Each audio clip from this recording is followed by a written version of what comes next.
Hello everyone, how are you doing? This is MD Tech here for another quick tutorial. In today's tutorial, I'm going to show you how to merge cells on your Google spreadsheet document. So this should hopefully be a pretty straightforward process, guys. And without further ado, let's go ahead and jump straight into it. So either just highlight over whatever columns or rows or cells you want to merge together.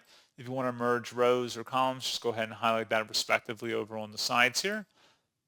And then you want to select the item that says Format at the top, and then select where it says Merge Cells. Select Merge All, and there you go, guys. You can see it's all been merged here, and that's pretty much it.